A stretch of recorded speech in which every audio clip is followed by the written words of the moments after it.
ċifri tal-Uffiċċju Nazzjonali tal-Istatistika juru tnaqqis ta' 9,000 tifel u tifla li ħarġu mill-faqar u l-esklużjoni soċjali. L-istatistika turi li bejn l-2013 u l-2017 2,000 tifel u tifla taħt is-6 snin u 3,000 ta' bejn is-6 u l-10 snin ma baqgħux fil-faqar jew fl-esklużjoni soċjali. Dan jirriżulta minn statistika ppubblikata lejlet il-Jum Dinji tat-Tfal meta mqabbla mas-sitwazzjoni kif kienet fil-2013 skont statistika tal-Eurostat. Fost l-adolescenti, it-titjib fil-kundizzjonijiet soċjali kien sinifikanti wkoll. Fil-fatt, dawk ta' bejn 11 u l-15 sena naqsu b'2000 waqt li dawk ta' bejn is-16 u 17 naqsu b'2000 ieħor. Dan ifisser li wieħed minn kull 3 persuni taħt 18 sena ma baqgħux friskju ta' faqar jew esklużjoni soċjali.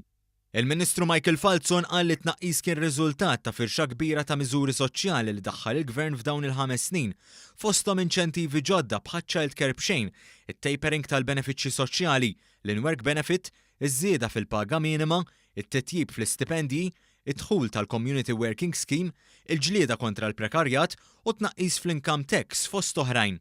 Dawn il-miżuri waslu biex dawk dipendenti fuq il-benefiċċji soċjali jonqsu bin-nofs. Fis-stqarrija, il-Ministeru għall-Familja qal li l-Gvern huwa fiduċjuż li se jkomplu jitjiebu l-kundizzjonijiet tal-familji u tat-tfal bil-miżuri li daħlu fl-aħħar budgets u dawk imħabbra għas-sena d-dieħla. Tenna l-wiegħda li ebda tifel u tifla ma jgħixu fil-faqar fejn ġenitur wieħed jaħdem. F'attività li saret fil-Kulleġġ Santa Teresa f'Birkirkara, il-Ministru Michael Falzon u l-Kummissarju għat-Tfal Pauline Micheli nedew ktejjeb dwar il-politika nazzjonali għat-tfal. Din it-tnedija ta' bidu għal sensiela ta' workshops li se jsiru f'diversi skejjel li se jgħinu fil-monitoraġġ tal-implementazzjoni tal-politika.